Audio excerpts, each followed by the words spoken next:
The universe of Warhammer 40,000, created by Games Workshop, serves as a colossal panorama of the distillation of science fiction and fantasy genres, unyielding in its depiction of a bleak dystopian future.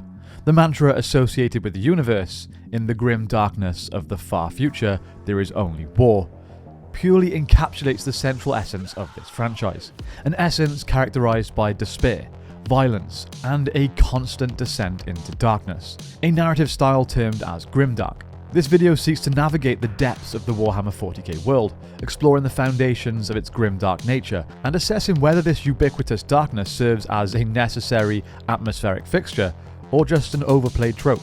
Let's get into it.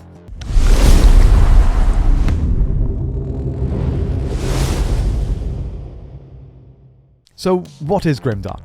Well, grimdark is a subgenre of speculative fiction which harmonizes elements of dystopian fiction, horror, and dark fantasy, weaving narratives heavily steeped in pessimism, moral ambiguity, and brutality.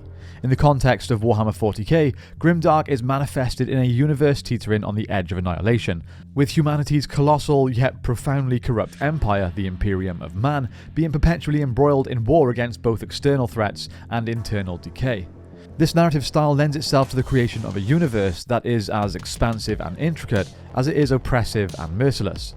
The 40k universe is predicated on the relentless pursuit of war, a crucible in which heroes and villains alike are forged and annihilated with equal abandon.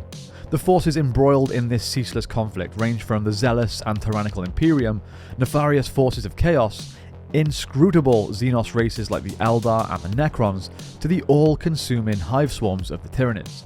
War is depicted not merely as an occurrence, but as a pervasive entity that shapes cultures, ideologies, and destinies. Enriching the analysis with specific examples can offer a deeper understanding of the grimdark essence that pervades the Warhammer 40,000 universe. Here I will integrate examples that illustrate the darkness that's prevalent in the narrative's war dynamics, the loss of humanity, and the theme of cosmic indifference. The Horus Heresy. One of the seminal events in the Warhammer 40k lore is the Horus Heresy. It was a galaxy-wide civil war that engulfed the Imperium approximately 10,000 years before the primary setting of the series. This event saw Horus, one of the Emperor's most trusted sons and Primarch of the Lunar Wolves Legion, succumbing to the corrupting influence of chaos and leading a massive rebellion against the Emperor. This event, laden with betrayal, mass slaughter, and the fragmentation of the most powerful forces of humanity, paints a somber picture of the cost of war and the ease in which even the noblest of beings can fall from grace. An extremely grimdark tale. The Fall of Cadia. The planet Cadia stood as a fortress world at the Cadian Gate, a vital choke point preventing the forces of chaos from spilling into the galaxy from the Eye of Terror.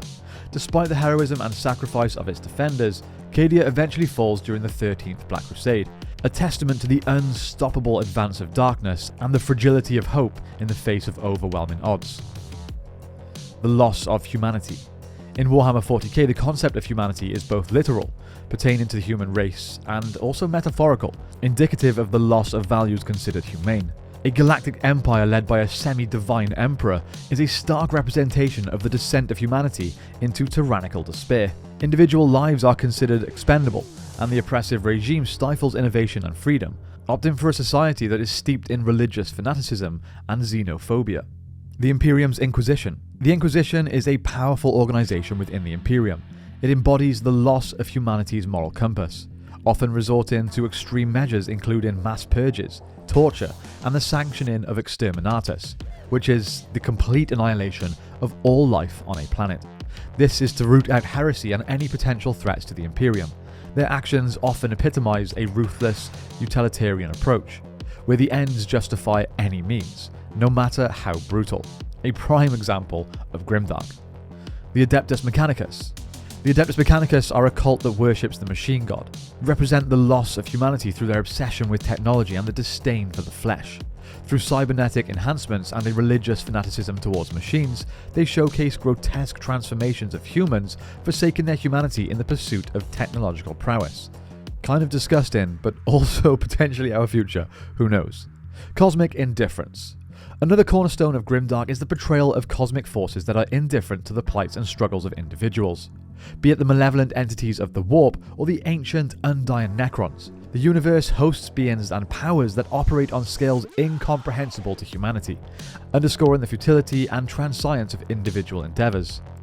The Tyranid Hive Fleets. The Tyranids are a race of extragalactic organisms controlled by a singular hive mind.